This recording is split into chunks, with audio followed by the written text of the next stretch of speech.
இந்த சுடரோட கொலை கேஸ்ல மல்லிய டார்கெட் பண்ணிக்கிட்டு இருந்த இந்த தீபிகா மேடத்துக்கு இப்போ ஒரு மிகப்பெரிய அதிர்ச்சியான ஒரு விஷயம், அதிர்ச்சியான ஒரு சம்பவமே கேள்விப்பட்டிருக்காங்க. அதாவது இதுக்கப்புறம் தீபிகா மேடம் உண்மையிலேயே மல்லி இந்த கொலைய பண்ணலையோ, நம்ம தான் தவறா மல்லி பின்னாடியே போயிட்டு இருந்தோமோ அப்படிங்கிற மாரி சொல்லி நினைச்சு, உண்மையிலேயே இப்போ தீபிகா மேடம் ஃபீல் பண்ண போறாங்க. ஆனா அதே சமயத்துல நம்ம மல்லிய சும்மா விட்டுருவாங்களா? அந்த ஒரு விஷயத்த நினைச்சு ஃபீல் பண்றாங்களா? இப்படி நல்ல பொண்ண நம்ம இப்படி கஷ்டப்படுத்திட்டோமே, இப்படி கொலைகாரியின் பட்டத்தை சூட்ட நினைச்சோமே, நிறைய விஷயத்த செஞ்சோமே அப்படின்னு சொல்லிட்டு அவங்க மனம் வருந்தி இந்த ஒரு விஷயத்த செய்யறாங்களா அப்படின்னு கேட்டீங்கன்னா கண்டிப்பா கிடையாது. அதாவது என்ன நடந்தாலும் சரி, தன்னோட தம்பிய கொன்ன இந்த மல்லிய சும்மா விடக்கூடாது. ஆனா அதே சமயத்துல இந்த கேஸ்ல தீபிகா மேடம் ரொம்ப பெரிய தப்பு எல்லாத்தையுமே பண்ணிட்டாங்க. அது எல்லாத்தையுமே இப்ப யூட்டிலைஸும் பண்ணிட்டாங்க. பட் இருந்தாலுமே அந்த ஒரு தப்புக்கு அப்புறமா, அதாவது அந்த ஒரு விஷயத்துக்கு அப்புறமா கடைசியில இப்படி ஒரு விஷயம் நடக்கும் அப்படின்னு கொஞ்சம் கூட எதிர்பார்க்கவே இல்லை. அப்படி என்ன ஆச்சு அப்படின்னா, இந்த தீபிகா மேடம் மல்லியையும் சும்மா விட போறது கிடையாது. அதே மாதிரி நம்மளோட இமேஜ் டேமேஜ் ஆயிடுச்சு. இந்த கேஸ்ல உண்மையான குற்றவாளியை கண்டுபிடிச்சு கண்டிப்பா அவங்களுக்கு தண்டனை வாங்கி கொடுக்கணும். அப்பதான் நம்ம நினைச்சது நடக்கும் அப்படிங்கிற மாதிரி சொல்லி அந்த ஒரு விஷயத்த செய்யறாங்க. உண்மையிலேயே இப்போ தீபிகா மேடம் இந்த கேஸ்ல உண்மையா போக்கஸ் பண்றாங்க. அதாவது உண்மையான குற்றவாளி யாரு அப்படிங்கறத கண்டுபிடிக்கிறதுக்காக இதன் ஒரு பகுதியா இப்போ ராஜேஸ்வரிய அரெஸ்ட் பண்ண போறாங்க. இந்த ஒரு விஷயத்த ராஜேஸ்வரி எதிர்பார்க்கவே இல்லை. ஏன்னா அங்க விஜய் கிட்டயும் மல்லி கிட்டயும் வசமா மாட்டிக்கிட்டாங்க. ஏன்னா அந்த கத்திய வச்சுதான் இந்த கேஸே மூவ் ஆச்சு. இந்த தீபிகா மேடம் கத்திய வச்சுதான் உன்னோட கத்தி தானே, நீ யூஸ் பண்ண கத்தி தானே அப்படிங்கிற மாதிரி சொல்லி அந்த கத்திய வச்சு மல்லி அரெஸ்ட் பண்றதுக்கு பார்த்தாங்க. மல்லி தான் கொலை பண்ணாங்கன்னு சொல்லிட்டு போலீஸ்லாம் முடிவு பண்ணாங்க. இப்படி பல விஷயங்கள் நடந்துச்சு.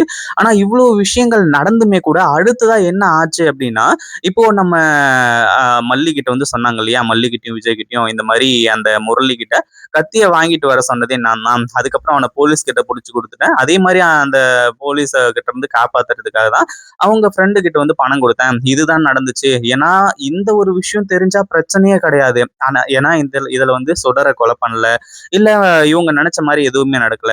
ஆனா இந்த பணத்த ரெடி பண்ணது, அந்த லேண்ட விக்கணும்னு நினைச்சது, அந்த பணத்துக்கு அதாவது அவ்ளோ பணத்துக்கு தேவை இந்த கவின் தான். கவினு கிட்ட குடுக்கறதுக்காக தான். அதுவும் இல்லாம அது எந்த ஒரு விஷயத்துக்காக குடுக்குறேன் அப்படிங்கிற மாரி சொல்றது தெரிஞ்சிருந்துச்சு அப்படின்னா, கண்டிப்பா அந்த ஒரு விஷயத்த ஏத்துக்கவே முடிஞ்சிருக்காது. ஏன்னா அதனால தான் இதுல சிக்கிக்கிட்டா கூட நமக்கு பிரச்சனை கிடையாது. ஈஸியா தப்பிச்சிடலாம் அப்படின்ற மாரி நினைச்சாங்க. ஆனா விஜயும், மல்லியும் அந்த ஒரு விஷயத்த சும்மா விட போறது கிடையாது. இதுக்கு மேல கண்டிப்பா நான் எந்த எல்லைக்கும் போவேன் அப்படின்ற மாரி சொல்லி, இப்போ இந்த விஜயும், மல்லியும் இருக்காங்க. ஏன்னா ஆரம்பத்துல இருந்து மல்லி எதுக்காக போலீஸ் டார்கெட் பண்ணாங்களோ, அந்த ஒரு விஷயம் ஃபேக்கு. அதுவும் இல்லாம அந்த முரளிய கத்திய வாங்கிட்டு வர சொன்னதே இந்த ராஜேஸ்வரி தான். அப்படிங்கிற மாரி சொல்லி சொன்னதுக்கு அப்புறமா, இப்போ ராஜேஸ்வரி தான் அந்த கத்திய கொண்டு போய் அந்த இடத்துல போட்டேன் அப்படிங்கிற மாரி சொல்லி வாக்குமூலமும் குடுத்தேன். இது எல்லாத்தையுமே தீபிகா மேடத்து வரைக்கும் கொண்டு போறாங்க. ஏன்னா தீபிகா மேடம் மறுநாள் சார்ஜ் எடுக்க வேண்டிய சிச்சுவேஷன் வந்துருச்சு. ஏன்னா தீபிகா மேடத்துக்கு இவ்வளவு நாள் சஸ்பென்ஷன்ல இருந்தாங்க. இதுக்கப்புறம் இந்த மாதிரி தப்பெல்லாம் பண்ணக்கூடாது அப்படிங்கிற மாதிரி சொல்லி இந்த கேஸை நீங்களே எடுத்து நடத்துங்க அப்படின்ற மாதிரி அந்த கேஸை தூக்கி கொடுத்தாங்க. ஏன்னா அடிக்கடி ஐஜியை போய் மீட் பண்ணி நடந்த எல்லாத்தையுமே சொல்லி அதுல ஒரு தப்பிக்கிறதுக்காக தயாரானாங்க.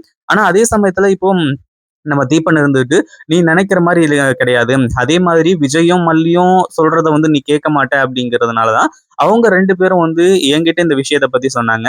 அதாவது அந்த முரளி கத்தி வாங்கி கொடுத்தான் இல்லையா? அந்த முரளியோட விஷயத்துல அந்த முரளிய அந்த கத்திய வாங்க சொன்னது ராஜேஸ்வரி தான் அப்படிங்கிற ஒரு விஷயத்த பத்தி சொல்றாங்க.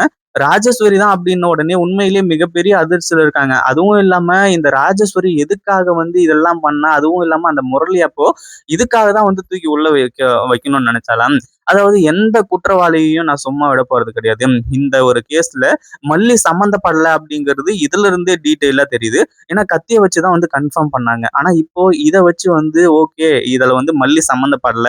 நம்ம தான் மல்லி பின்னாடி சுத்தி டைம் வேஸ்ட் பண்ணிருக்கோம். இப்போ இந்த கேஸை நம்ம சின்சியரா எடுத்து பண்ணுவோம் அப்படின்ற மாதிரி சொல்லி ராஜேஸ்வரியை அரெஸ்ட் பண்றதுக்கு தன்னோட மைண்டுக்குள்ளேயே ஷேர் பண்ணிக்கிட்டாங்க. அதுவும் இல்லாம இப்போ அடுத்ததா இந்த ராஜேஸ்வரி கவின் கிட்ட பணத்தெல்லாம் கொடுத்துட்டு வராங்க. ஆனா அதுலயும் ராஜேஸ்வரிக்கு மிகப்பெரிய ஆபத்து. எங்க சுத்தி பார்த்தாலும் கடைசியில் ராஜேஸ்வரிக்கு ஆபத்து மட்டுமே தான். அதுல எந்த ஒரு சந்தேகமும் இல்ல. அதே மாதிரி இப்போ ராஜேஸ்வரி அதாவது இந்த தீபிகா மேடம் மல்லியையும் சும்மா விட போறதில்ல. மல்லிய எதனா ஒரு விஷயத்துல மாட்ட வைப்பேன். மல்லிய நான் சும்மா விட மாட்டேன் அப்படின்ற மாதிரி தெளிவா தான் இருக்காங்க. ஆனா அதே சமயத்துல இப்போ இந்த தீபிகா மேடம் வந்துட்டு நேரா ராஜேஸ்வரிய பார்க்கறதுக்காக வீட்டுக்கு வராங்க. அதுவும் இல்ல, வர்றது மட்டும் கிடையாது. அந்த ஹேண்ட்கஃப், அதாவது கை விலங்கையும் வந்து எடுத்துட்டு வந்து இந்த ராஜேஸ்வரியோட கையில வந்து மாட்ட ஆரம்பிச்சாங்க. ராஜேஸ்வரி, இனிமே உன்னால தப்பிக்கவே முடியாது. ஏன்னா ராஜேஸ்வரி வந்து இந்த தீபிகா மேடத்துக்கு ஏற்கனவே உதவி எல்லாம் பண்ணியிருக்காங்க. ஆனா அதையும் மனசுல வச்சுக்காம இந்த தீபிகா மேடம் வந்துட்டு ராஜேஸ்வரி அரெஸ்ட் பண்றது உண்மையிலேயே வந்து கொஞ்சம் யோசிக்கக்கூடிய ஒரு விஷயம் தான். அதே மாதிரி ராஜேஸ்வரி அப்படியே திருன்னு முழிக்கிறாங்க. "மேடம், என்ன மேடம்? எதுக்காக என்ன அரெஸ்ட் பண்றீங்க? நான் என்ன தப்பு பண்ணேன்? ஏது தப்பு பண்ணேன்?" அப்படிங்கிற மாரி வந்து சொல்லும்போது, அதாவது அ மல்லி தான் அந்த கத்திய அங்க வந்து சுடர கொன்னு எரிச்சுட்டு, அந்த கத்திய அங்கேயே மிஸ் பண்ணிட்டு வந்திருக்கா அப்படின்ற மாரி நெனச்சேன். ஆனா நீ தான் இந்த கத்திய வந்து அங்க கொண்டு போய் போட சொல்லியிருக்க. இப்போ அதுக்கான ஆதாரங்கள், எவிடன்ஸ் எல்லாமே கிடைச்சிருச்சு. முரளி வாயாலயும் எல்லா உண்மையுமே வாங்கியாச்சு. இனிமே உன்னால தப்பிக்க முடியாது. எனக்கு அப்பவே டவுட் இருந்துச்சு. எதுக்காக வந்து முரளிய நீ அரெஸ்ட் பண்ண சொல்ற? சம்பந்தமே இல்லாத கேஸ்ல எதுக்காக அரெஸ்ட் பண்ண சொல்ற? அப்படிங்கிற மாரி வந்து சொல்லி எனக்கு டவுட் இருந்துச்சு. பட் இருந்தாலும் நீ இந்த கொலைய பண்ணியிருப்பியோ அப்படிங்கிற மாரி சந்தேகம் இருக்கு. நீ ஏன் கொலை பண்ணிட்டு மல்லியோட கத்திய அங்க போட்டுட்டு, மல்லிய வந்து நீ ஜெயிலுக்கு அனுப்பணும்னு நெனச்சிருக்க கூடாது. மல்லி மேல இந்த கொலை பழிய தூக்கி போடணும்னு நெனச்சிருக்க கூடாது. அப்படிங்கிற மாரி வந்து சொல்லி பயங்கரமான கோவத்தோட இந்த ஒரு விஷயத்த செய்றாங்க.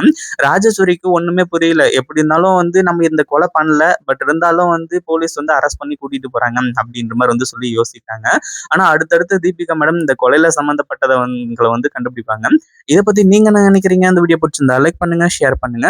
இப்பதான் நம்ம சேனலுக்கு ஃபர்ஸ்ட் டைம் வரீங்க அப்படின்னா, கீழ இருக்க சப்ஸ்கிரைப் பட்டன பிரஸ் பண்ணிக்கோங்க.